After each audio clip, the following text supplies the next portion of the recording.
မင်္ဂလာပါနားဆင်သူအပေါင်းတို့ Short Stories by K Channel ကနေပြန်လည်ကြိုဆိုလိုက်ပါတယ်ဒီနေ့မှာတော့ကိုနိုင်တယောက်တေမင်းတကားဝကနေလွတ်မြောက်နိုင်မလားအမောင်းသူတွေကအိုမင်းနေတဲ့လက်တစုံကသူ့ကိုပြန်လည်ဆွဲခေါ်သွားမလားဆိုတာ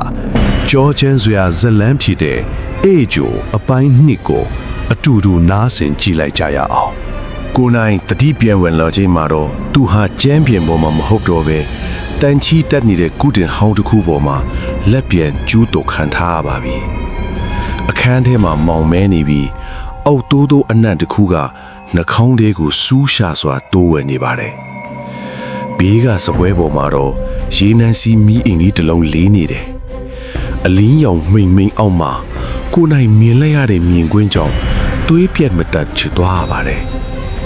နေရန်မှာကတ်ထားတဲ့ဘီရိုမန်တွေထဲမှာလူမျက်နှာအရေးခွန်းတွေကိုပုံစံမဖြတ်ဆေးစိမ်တွေဖြတ်တာထားတာပါအားလုံးကနေရန်ကတက်ပုံထဲကလူတွေရဲ့ရေမောနေတဲ့မျက်နှာတွေအတိုင်းပါပဲတတိယလာပြီလားမောင်ရဲ့အတန်းကအမောင်တွေကထွက်လာပါတယ်သူ့ကိုကြူဆိုခဲ့တဲ့အဲ့ကျိုဦးလီကြီးဟာသွေးစွန်းနေတဲ့တရေကားစီးကိုဝတ်ထားပြီးလက်ထဲမှာရှည်လျားလာတဲ့အယိုးဖြတ်လွှားတစ်ခုကိုကင်ထားတယ်။သူကကိုနိုင်ရဲ့ချက်တော့ကိုခပ်ဖွားလေးလာကင်ရင်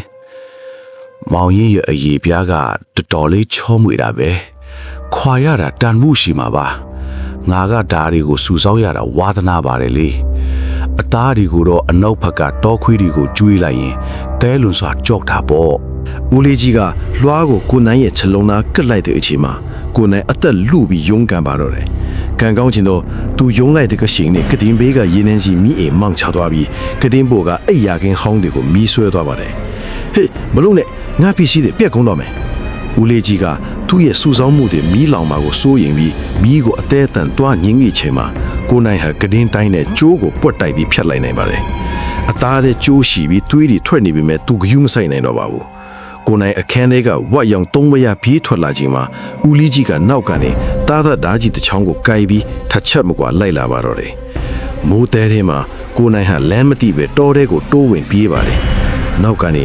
မပြေးနဲ့လေ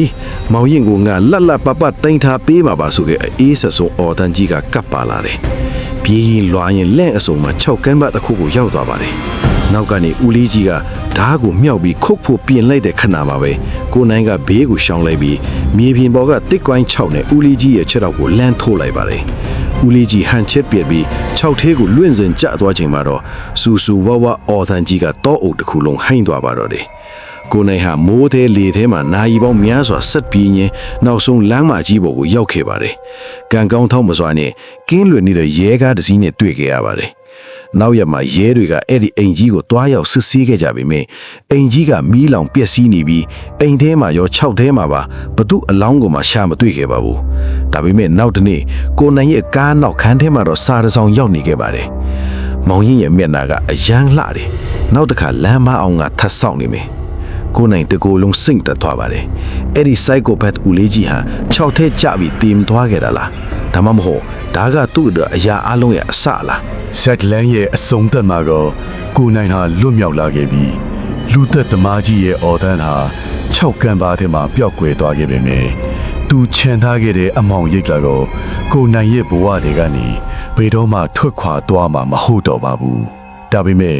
ဒါဟာတကယ်ရောအဆုံးသက်ဖြစ်ပါမလားဆိုတာကိုတော့ဘယ်သူမှတိတိကျကျမသိနိုင်ခဲ့ပါဘူးဒီဇလန်လေးကိုအဆအဆုံးနားဆင်ပေးခဲ့ကြတဲ့အတွက်ဂျေဇုအထူးတင်ရှိပါတယ်နောက်ထပ်တိထိရင်ပိုးစရာဇလန်တစ်ဒီမှာပြန်လဲစွန်တွေ့ကြပါအောင်မယ်အားလုံးပဲအမောင်ထဲမှာခီးသွားရင်လမ်းမပြောက်ဖို့ဆူတောင်းပေးလိုက်ပါတယ်